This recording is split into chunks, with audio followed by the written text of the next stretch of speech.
আসসালামু আলাইকুম প্রিয় দর্শক, আশা করি সবাই ভালো আছেন। আজকের এই ভিডিওতে দেখাবো ইট প্রস্তুতকারকের নিকট হইতে কর সংগ্রহের উপায়টি। তো চলুন আমরা দেরি না করে মেইন প্রজেক্টে চলে যাই। আয়কর আইন 2023-এ এই 26-27 বাজেটে বিশেষ অনেক পরিবর্তন এসেছে।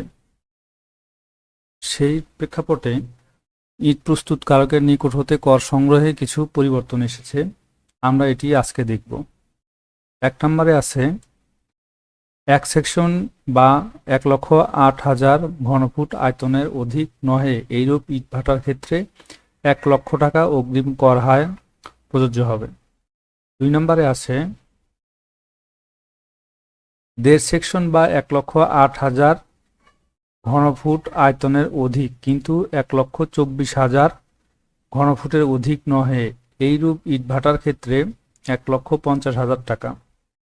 2 সেকশন বা 1,24,000 ঘনফুটের অধিক এইরূপ ইটভাটার ক্ষেত্রে 2 লক্ষ টাকা।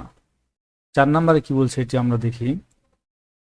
ক্রমিক নং 1 ও 2 ও 3-এ উল্লিখিত হয় নাই এরূপ ইটভাটার ক্ষেত্রে 3 লক্ষ টাকা, অর্থাৎ 1, 2, 3-এর অন্তর্ভুক্ত নয় এইরূপ ক্ষেত্রে 3 লক্ষ টাকা অগ্রিম কর হার প্রযোজ্য হবে।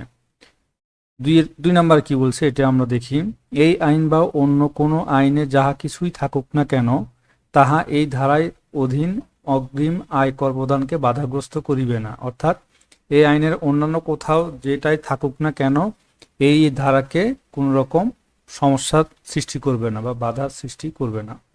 3 নম্বরে বলছে ইট প্রস্তুত ও ভাটা স্থাপন নিয়ন্ত্রণ আইন 2013 সনের 59 নং আইন এর অধীন ইট প্রস্তুত বা উৎপাদনের লাইসেন্স প্রদান বা নবায়নের জন্য দায়িত্বপ্রাপ্ত কোনো ব্যক্তি এই ধরনের লাইসেন্স প্রদান বা নবায়ন করিবেন না। যদি এই ধরনের লাইসেন্স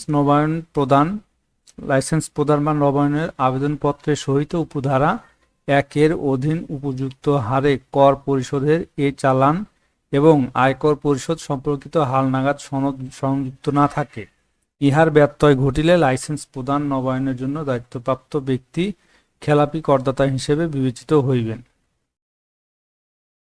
এখানে ব্যাখ্যা দেওয়া আছে যে এই ধারার উদ্দেশ্য পূরণকল্পে আয়তন কি, অর্থ ইট ভাটার দেয়ালের ভিতরের দৈর্ঘ্য, প্রস্থ ও উচ্চতার পরিমাপ। এরপর আছে ইট ভাটা কি, এইরূপ অর্থ কোনো স্থান বা অবকাঠামো যেখানে ইট প্রস্তুত করা হয়। প্রিয় দর্শক, এতক্ষণ সাথে থাকার জন্য সবাইকে ধন্যবাদ।